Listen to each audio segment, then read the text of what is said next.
In the previous video, we were talking about keyword in. We use this keyword in order to confirm the existence or absence of some character in a string. But sometimes we need to know more. Sometimes we would like to confirm the existence of character in a string. And also we would like to know how many of these characters are there in the string. We can do that with string, but we can do it using loops, namely for loops. That's why I would like to talk about loops now. We were already talking about loops in the previous course number 1. And now let's try to remember how to create loops. We'll start with a keyword for. Then we write iteration variable, for example, number. You can call it x, y, z, as you wish. In, where? In a list. I give you a list, 19, 3, 19, 22. Then colon. And if we write just print number, what is the output? In this case, is 19, 3, 19, 22. So we see all the numbers of the list, just a number per line. And the loop is iterating. For loop is there is iteration process. So there is an iteration per number, per element in a list. We were doing a lot of operations with loops in the previous course. We were summing elements in a list, or we were searching average in a list, or we were counting how many elements are there in the list. Let's remember this operation now, how to count elements in this loop. I'll give you the same loop for number. Number in. And you have this loop 19, 3, 19, 22. Please pause this video now and try to count how many elements are there in this loop. Remember our previous course.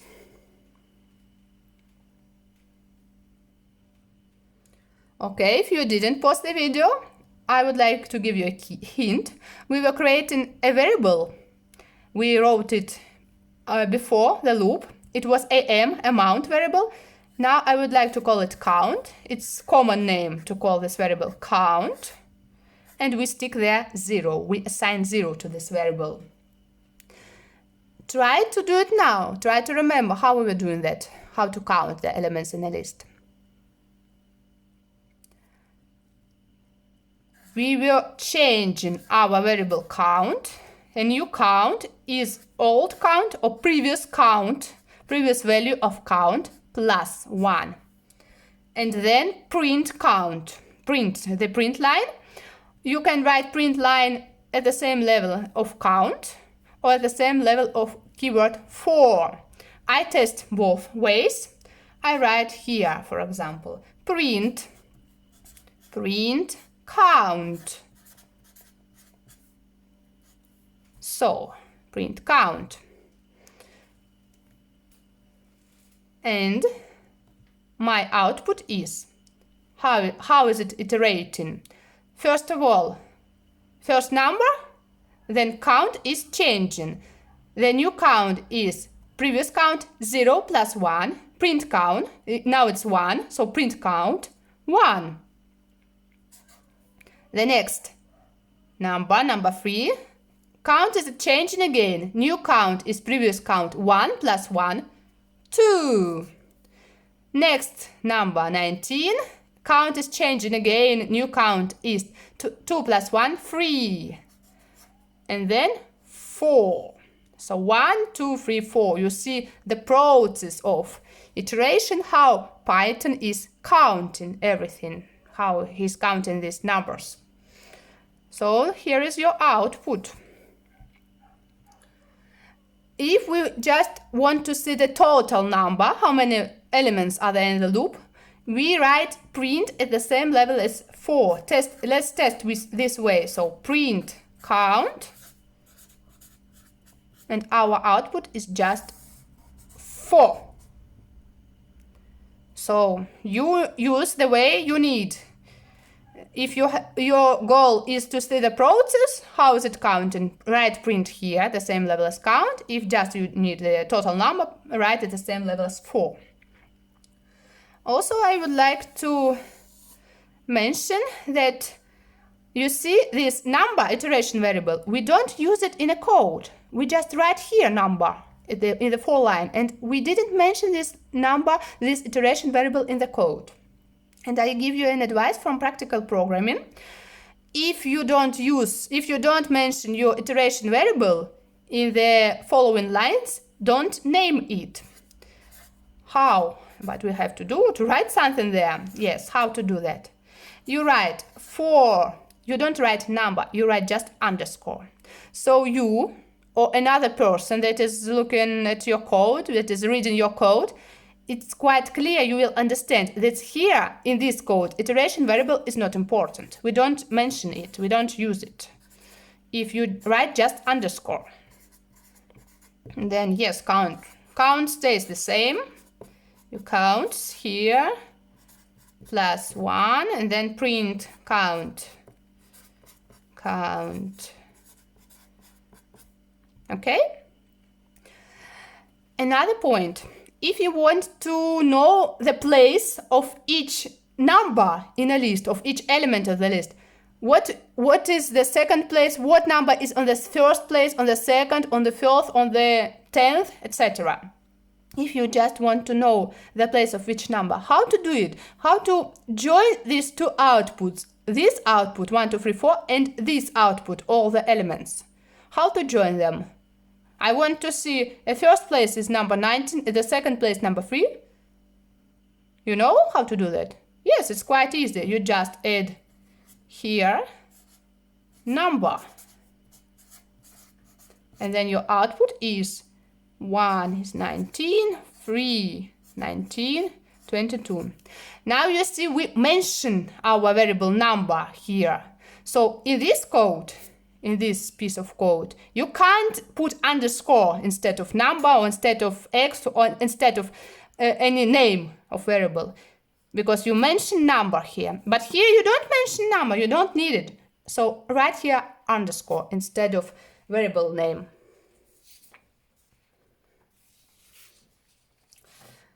Let's continue with loops. Again, I give you the same loop for number. Yes, now we need number. Maybe not. In 19, let's see, 3, 19, 22. Yes, in this code we need our name number. That's why I wrote it. And my task is what I want to do. I want to find out, I want to know how many numbers 19 are there in my list. Yes, of course, here it's clear, but if you have a long list with a lot of repeating numbers, so how to count how many numbers, 19, for example, are there in the list? I help you a bit. Try to do it yourself now. Try to pause the video and do it yourself. Write the code yourself. If you doubt, I give you a small hint. The code is similar, is the same like that. Just you, for example, like without this line, just add one line here. You have to add one line in this code and you have an answer. Pause the video now, try to do it yourself, please. Okay, so I told you the code is almost the same. Count. We have to create again variable count. Yes, we have to count. How many numbers? 19. That's why you need this variable count, okay? What line should you add? If line, if sentence. Try to do it now yourself. I gave you a hint. Okay, if number equals what we are looking for? 19, right? 19. Then count, number. Count is changing again. Count variable is changing. Count plus 1. And print line, you have 3 options. You write it at the same level as for, at the same level as if, and at the same level as count. Actually, we know already what happens if we write at the same level for as for. Let's check, but let's test all 3 of them. So first of all, let's write our print line at the same level as count. Print count. Okay? Let's run the code. And what happens? It doesn't work. Where is the mistake?